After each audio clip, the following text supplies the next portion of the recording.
Hello, I'm Stefan Greber. I'm one of the maintainers for Incus, and this is going to be the Incus 0.6 release announcement and demo.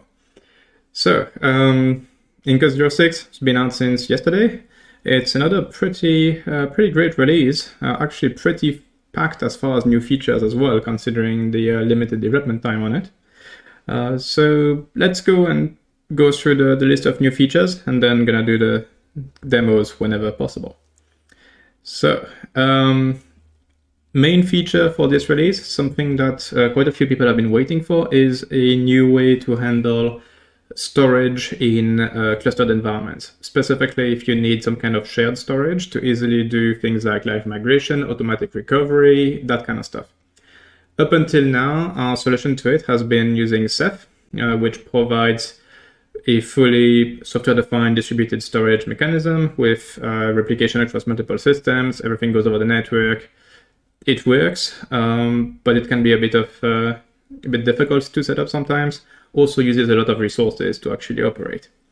Now, quite a few people actually have existing storage mechanisms, whether they are using a fiber channel SAN, whether they're using some kind of NAS that can provide very fast iSCSI exports, or maybe like a newer NVMe over Fabric or NVMe over TCP type appliance that can provide effectively a shared disk that's visible on all systems at the same time. So that's kind of what we wanted to support with this release, and that's what we've done with the clustered LVM storage driver. The actual amount of changes and logic needed to support that was actually surprisingly small, which was really nice surprise. It's just a tiny addition on top of the existing LVM support. And yeah, what it does is you need to have the exact same block device available on all your systems within the cluster and have them all be able to write to it at the same time. Now, traditionally, that would normally be the recipe for disaster.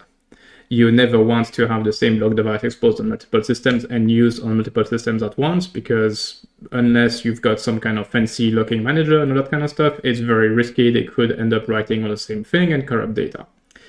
But LVM actually does have a fancy lock manager. So newer LVM support something called LVM LockD, which is the successor to, I think it was called CLVM before that, maybe, something like that. And it's effectively a lock manager used for cluster type deployments of LVM. The way that works is you expose the exact same drive on all the machines. You create a physical volume on that, and then you configure LVM on all of your systems to have LVM LockD enabled, to have a distributed lock manager. I'm using SANlock for that. And to also assign a unique identifier on each system so that they can know which system is holding the lock on what. Once that's done, you can create a volume group and mark it as shared, at which point that volume group will appear on every single system at the same time. And all systems are then able to create logical volumes as they see fit within that volume group. It's even possible for two systems to then have concurrent access to the same LV if you need to. And that's actually something that Incus does automatically to handle live migration. As during live migration, the source system needs to still hold the disk open to be able to read from it and do some final writes, while the new system needs to also be able to read and write different chunks of it during the migration process. So that all works pretty well. It does come with a number of caveats.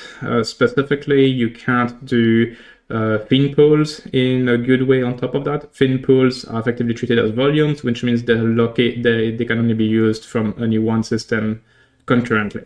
That makes it pretty much impossible to use thin provisioning in a very useful way. So for now, the driver within Incus only does fully allocated, non-thin, effectively, volumes. And that works pretty well. So I'm going to show you that in just a little bit. The second big feature is support for storage buckets, backup and import. So that's effectively exporting and importing, or backupping and restoring storage buckets. It's very similar to what's done with instances and with storage volumes, in that you can just do export on the command line, you get a tarball, you can then completely blow away the bucket, and then you can re-import that tarball. This is done on our side by using the S3 API kind of internally. So just reading all the files, dumping that into a tarball, giving you the tarball, and then restoring works the same way, looking at some metadata, recreating the bucket itself, and then reloading all the files back in. So that's pretty useful and kind of gets the storage buckets more up to par to what we had with storage volumes. Next up is the ability to list images across all projects. So again, that's pretty similar to what we support already with instances, but adds the exact same all projects flag now to images, and works the exact same way. You get an extra column, you get to see what project has what. And yeah, pretty straightforward, pretty useful to figure out what's going on, especially on busier systems. Then we've got the first feature, first new kernel-related type feature of this release. So that's support for bin format MISC inside of unprivileged containers. That's been a kernel feature that we've wanted and have been trying to kind of nudge and push for years. But basically, it means that unprivileged containers now can mount bin format MISC inside of them, and then use the bin format MISC subsystem directly from inside the container. For anyone who's never used that stuff, bin format MISC is effectively a way to define new binary formats within the Linux kernel, which means that so you effectively define something like your magic number header type stuff and what binary to call to process that that file.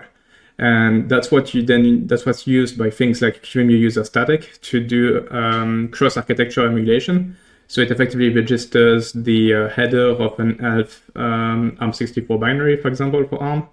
And if you're on Intel and you then run that binary, instead of just failing, telling you your CPU can't run this thing, the kernel will automatically call QEMU user static to then do the architecture translation and run it for you. The same can be done in some cases with Wine and running .exe binaries, for example. So that's pretty cool stuff. Very useful, especially for those who need to do like ARM on Intel or that kind of stuff. And it's great that you don't need to mess around with that stuff anymore. In the past, it was possible to make it work with containers, but you had to install and configure bin format MISC on the host system, and then also provide the same binaries inside of the containers, and then that things kind of worked. But this system is way cleaner now. The next thing is support for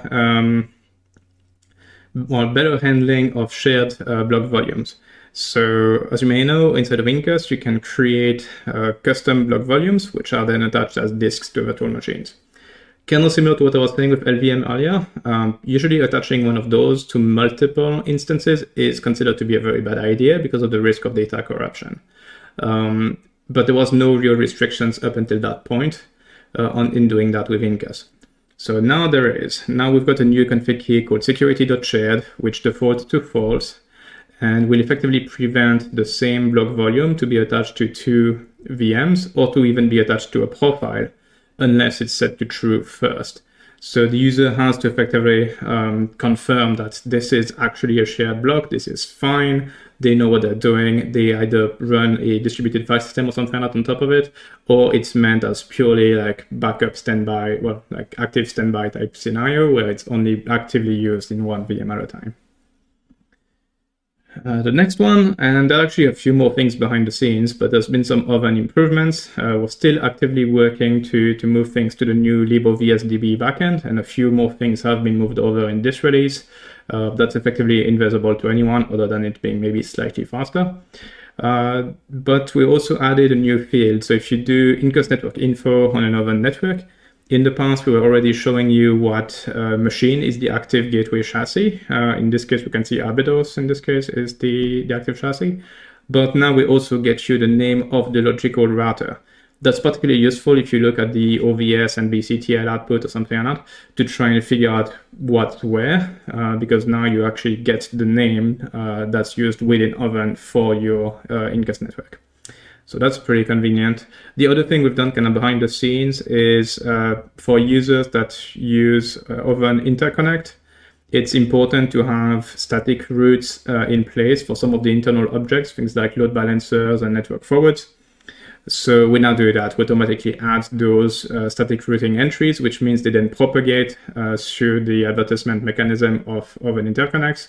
So networks running on other clusters that then are connected through an interconnect to your local cluster will not only get the routes for the instances, but also for things like load balancers and network forwards.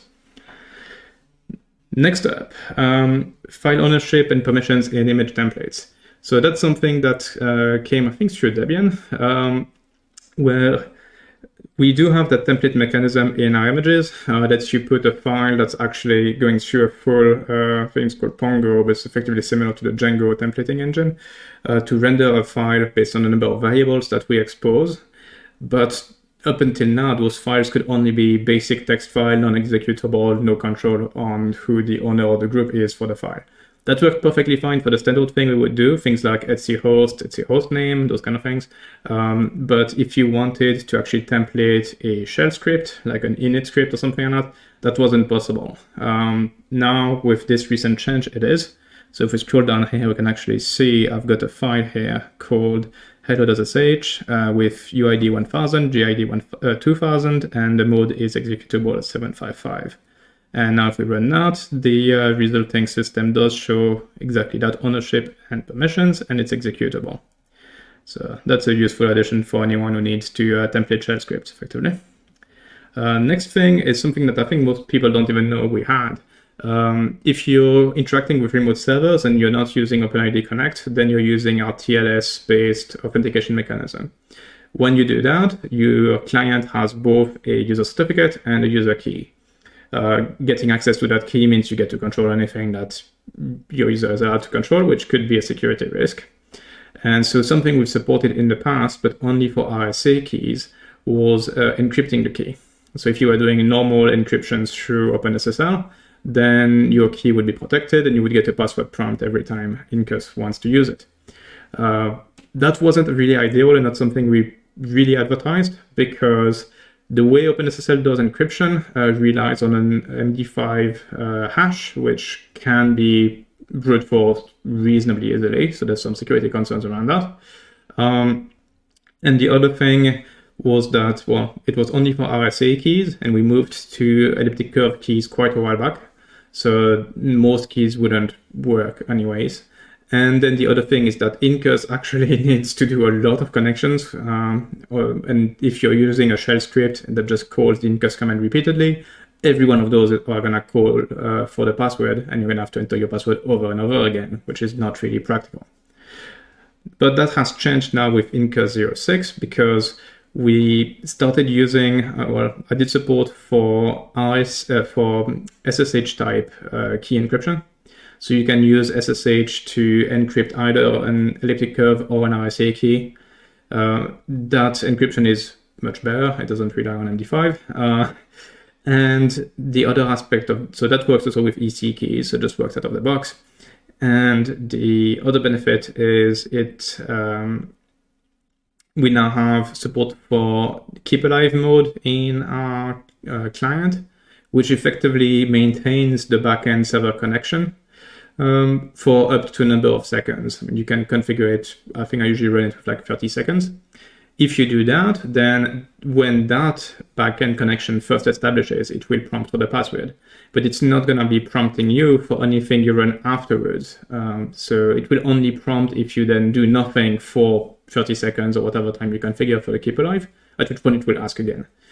So that makes it a lot more usable. You can actually have an Incus system, have the keep alive configured, and then run something like Ansible that's going to cause hundreds, if not thousands, of calls to the Incus binary, because only the first one's going to actually prompt for the key, and then everything else after that is just going to go straight through the keep alive daemon and not prompt for the key again.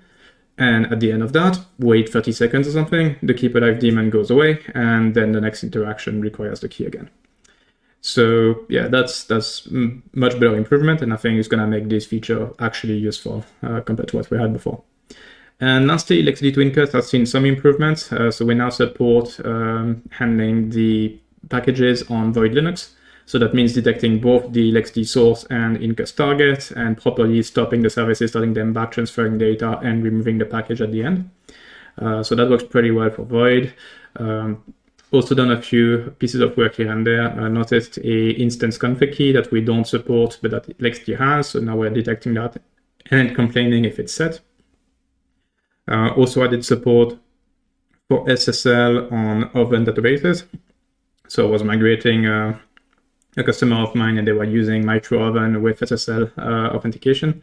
So that was failing with LXD to Incus. That's not been fixed. So it picks up the keys at their normal locations and can handle the Oven transition just fine.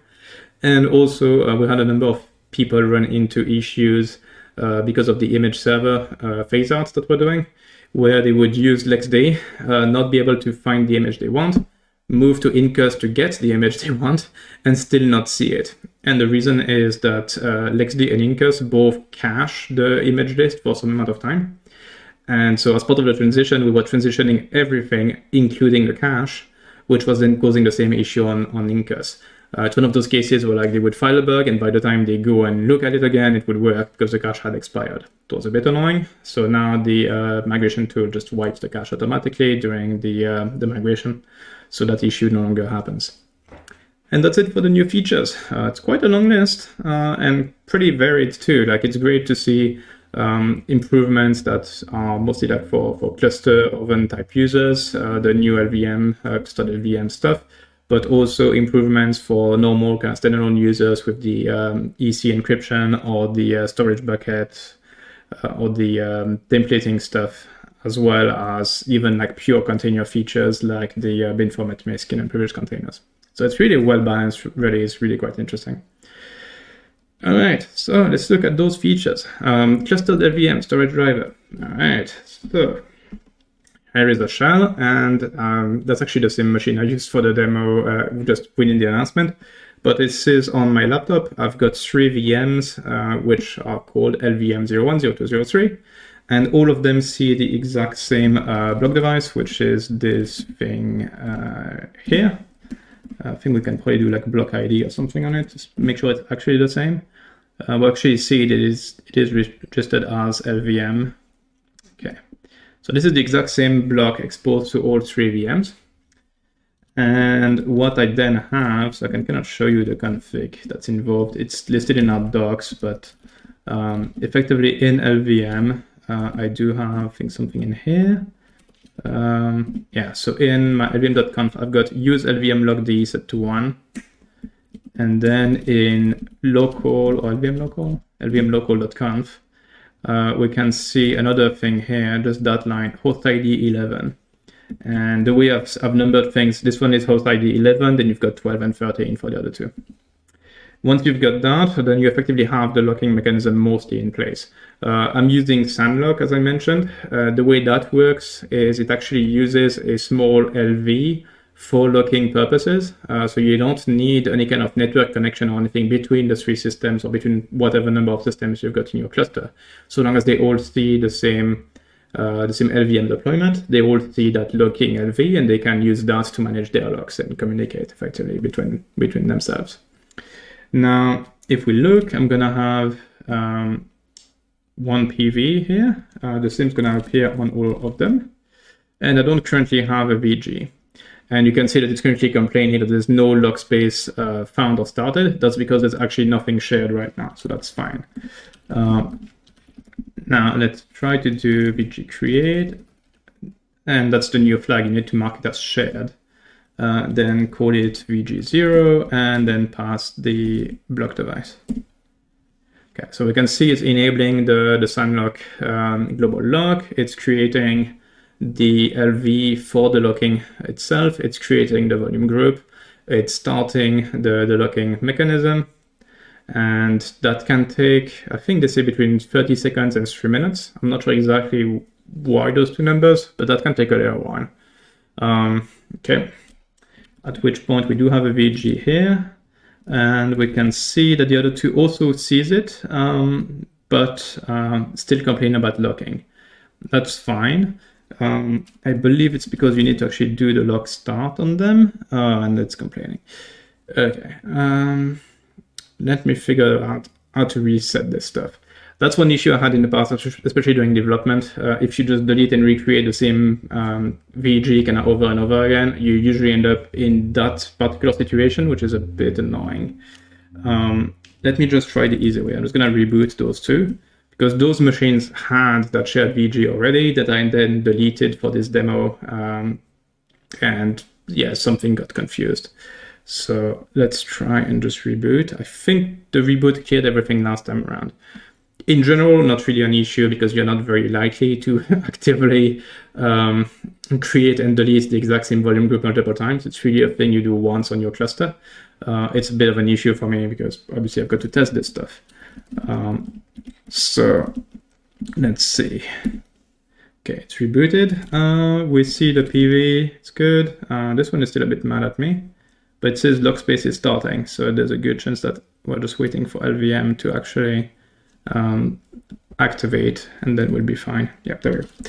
Okay, so on startup, it did the right thing. Typically started the log manager, and we see that all of them are now see the exact same VG, and there's no more problem.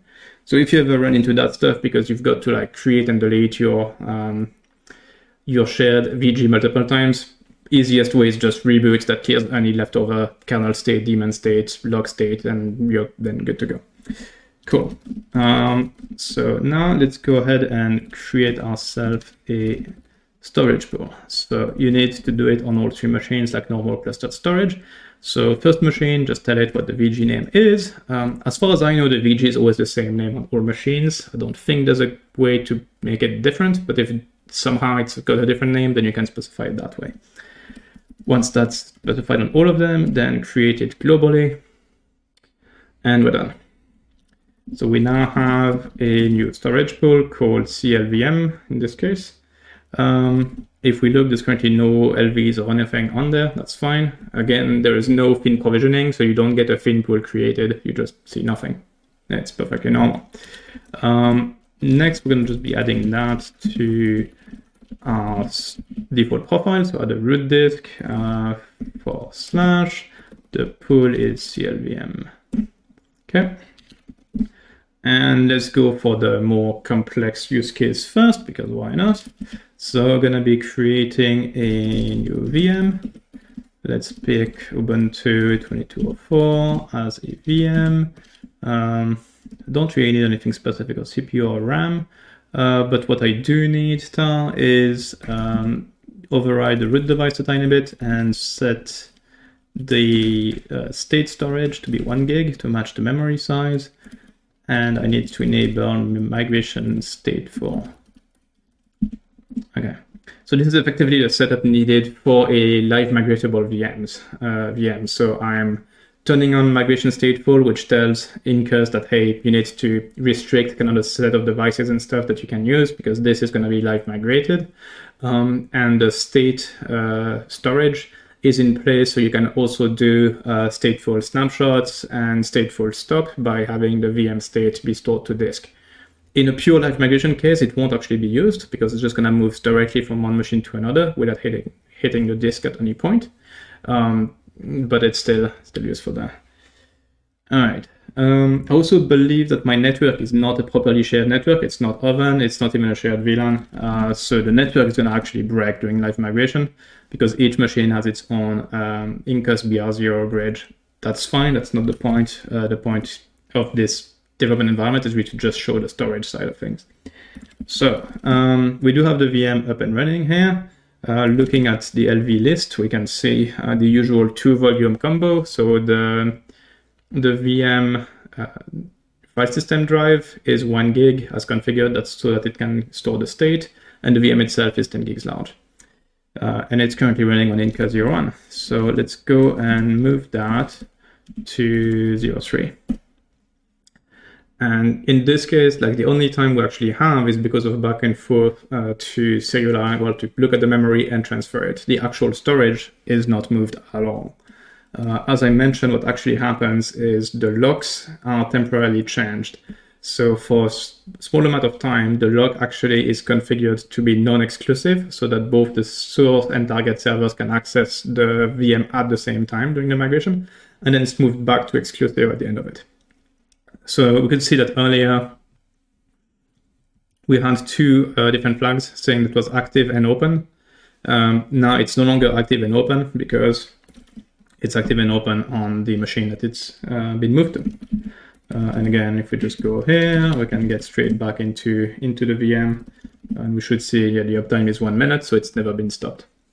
So that's effectively how that works. If you have any kind of shared big chunk of shared storage and multiple systems that can access that on a pretty fast network, then you can use that. And it works pretty darn well. It does support things like snapshotting and whatnot. The main issue is the disk consumption is significantly larger than what you might be used to because there is no thin provisioning. So I can create a new snapshot there. That's perfectly fine. We see it as a snapshot and it's been reserving that stuff, but we're going to be going through the full VG size pretty quickly. I think I've got 50 gigs. And just that demo so far, we can see we only have 27 gigs free.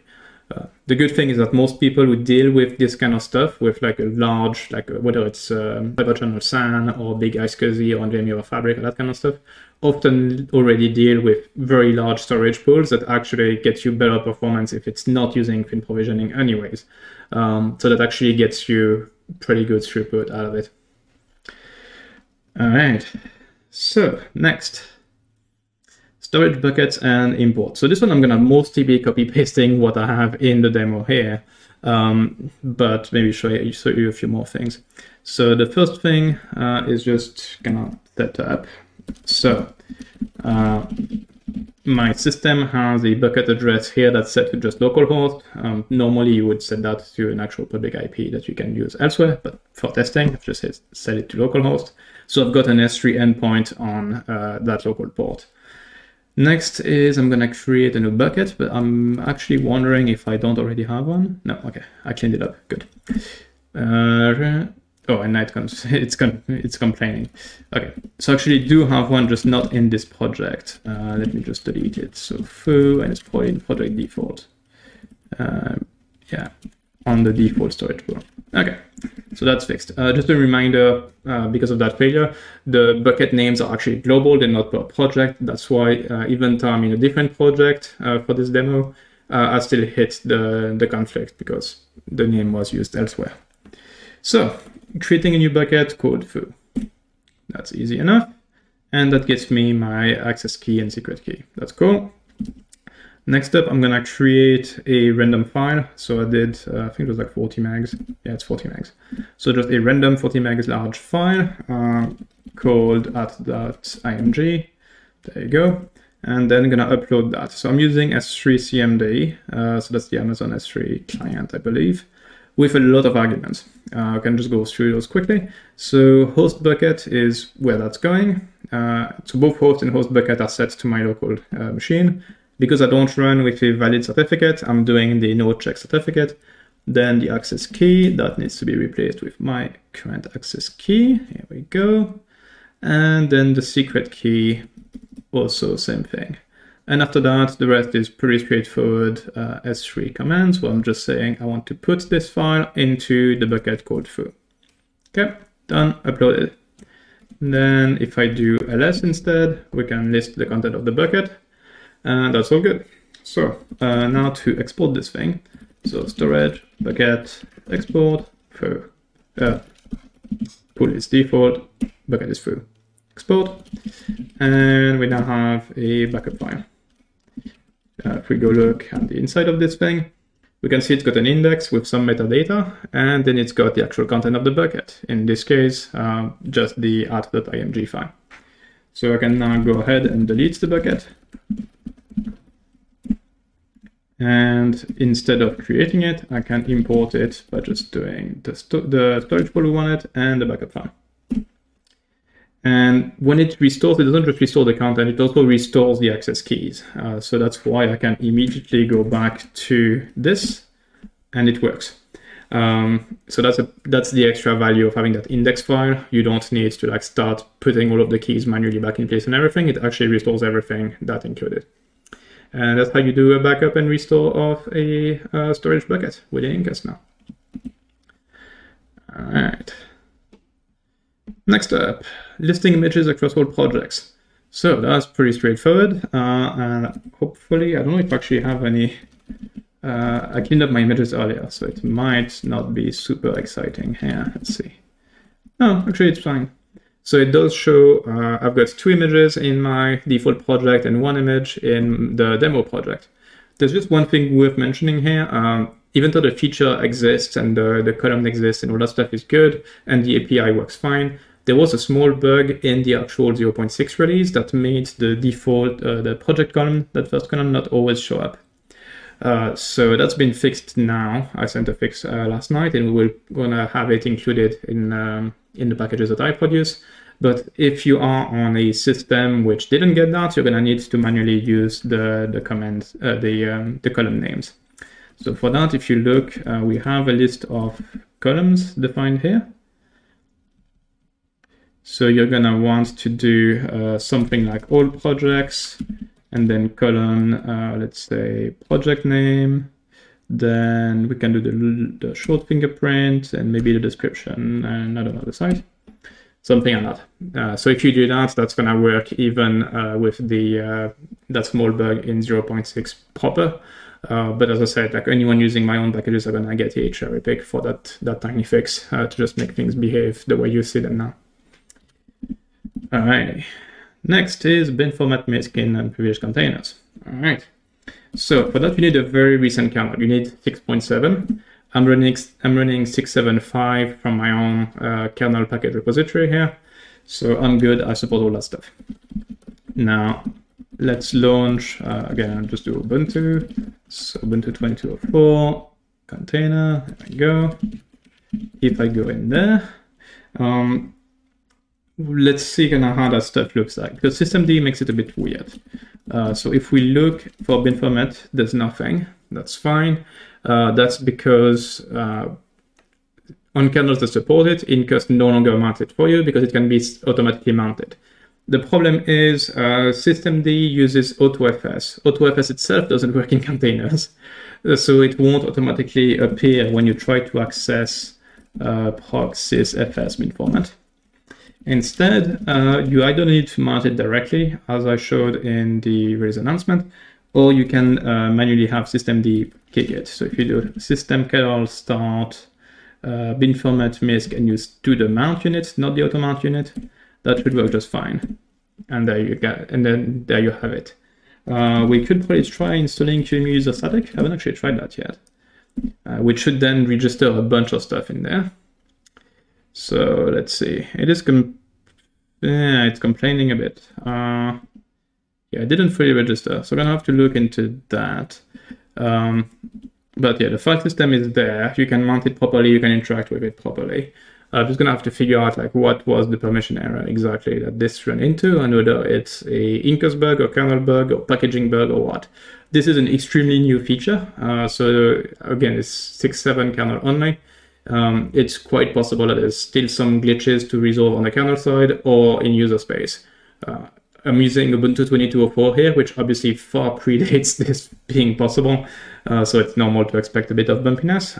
But if this is something that's useful to you because you need to run specific binaries and stuff in your container, that should be an option now.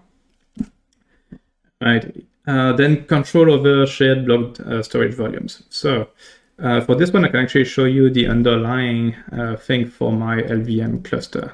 So I'm just gonna stop that VM. Okay. All right, and then I'm gonna shut down the entire cluster. And we'll go see the machine that's actually running that, which is my laptop. So, okay, we still have one machine that's shutting down. Come on. Takes a little while sometimes. Stay running. Okay. All right. While that's going on, let's just look at the config. So if I look at LVM01, we can see I was giving two virtual CPUs, 2 gigs of RAM, and then you have this, which is a shared drive coming from the default pool called shared LVM, which is exposed over NVMe. And if I go look at the actual volume in question, so it's shared LVM, we can see it's 50 gigs large. That's what we saw earlier in the demo. And also it shows security shared is set to true. So I was actually using that feature, otherwise this would not work. Now let's see if they actually all shut down already. They did. Cool. So now what I could do is actually show you removing that device. So it's called shared LVM, I think, or just shared, I think. Yeah, shared, there we go. Okay, so just remove it from all 3 VMs. And then I'm gonna go ahead and restore its configuration to the default. So in the default pool, it's called shared LVM, and we actually want to unset security.shared on it. Okay. Now, if I add it to one VM, so adding again called shared, it's a disk, it comes from default pool, source is shared LVM, attach over NVMe. One of them works fine. Second one does not work fine. And the same would be true, say I wanted to profile and I want to add it to my default profile for some reason. This just fails on all of them. All of them saying the same thing, that you cannot add a volume that is not shared to more than one instance. It just refuses to be added to a profile at all. Okay, so now we can go and do set on that volume, security shared, true, at which point I will go and do LVM2 and then LVM3. And now that works properly. And can then start them back up.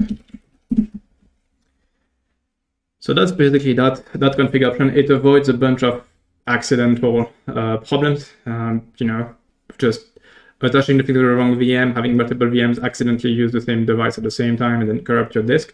So this is no longer possible unless you specifically turn the feature on. And that cluster should now be back up and running. I guess the cluster is still coming up. Come on. Like LVM itself is fine.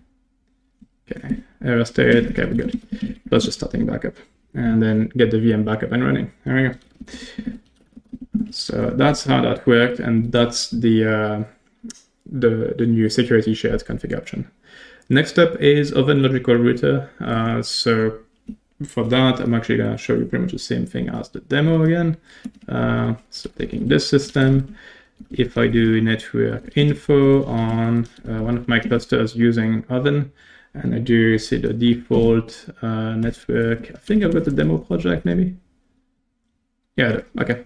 So it does show default network in demo project. It shows you the IP addresses and all that stuff, shows you some usage statistics too, but then it gets you the chassis that's currently running the Oven router and the name of the Oven router itself. So that's that particular feature. Next up is file ownership and permissions in image templates. So let's see, I can probably reproduce the same demo I kind of did here. So if we go look, and we've got our U1 container. So let's stop it. And then for anyone who's never seen that work, I do have a couple of comments to deal with metadata and templates. So you can list the templates that way. And we create a new template. So in this case, it was like, let's do hello.sh.tpr.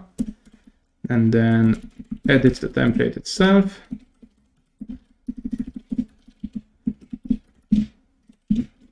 Let's just do YouTube.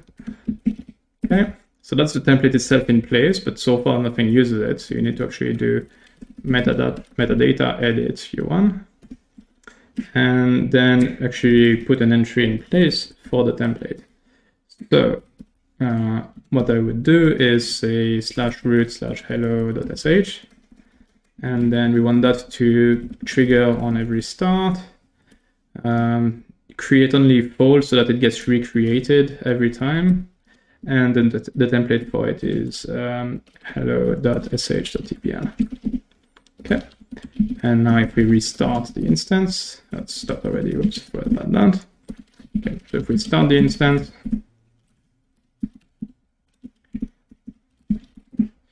we do have hello.sh, but as we can see, I didn't do anything fancy, so it's still root, and it's still owned, the permissions are non-executable. So going back here, Now I can do mode 0755, and let's just do on it by Ubuntu, and well, default user just gonna be Ubuntu, and then do a restart.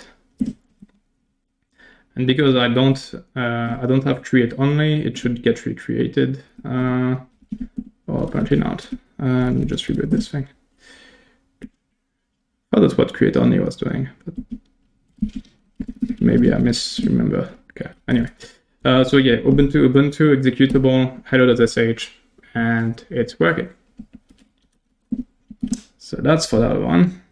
Then encrypted EC client certificate. I don't actually use TLS authentication because all of my stuff is using OpenID Connect these days, but I can show you the documentation for it to kind of give you an idea for how that works. So the way you do it is you use SSH keygen and run that against your key. That will prompt for a password and then its confirmation, and then the resulting client key is now encrypted. Once you do that, any interaction using the key is just going to ask for the password. Now, as this mentions, and that's kind of shows you how that works, password for client.key, and then you get the output. This does mention the keep alive mode, and we also do have documentation now on how to enable keep alive. So you can modify your config.yaml, you go add the keep alive line, in this case 30 seconds, and then that means that a small process will be spawned on first connection that will stick around for 30 seconds since last use, and that's going to hold that connection with the backing server. So that process is then what's going to actually use your password. And yeah, that will then allow you to do multiple operations through the Incus command line without having to enter your password over and over again. And the last one is LXD to Incus. I won't show you that again, but effectively, as it says, it just works on Void Linux and just works better on with Oven and some other bits. So the user experience is still exactly the same. It's just kind of refining it, adding support for other platforms, adding more things that we support transitioning. We've not really heard any negative feedback on LXD to Incus in quite a while, so it seems to be working really well, especially for the standalone use case. But I've also been using it recently with a number of customers to migrate clusters, and it's been working really well for that too now. And that's it for Incus 06. So very exciting release. Also great to see a number of external contributions there.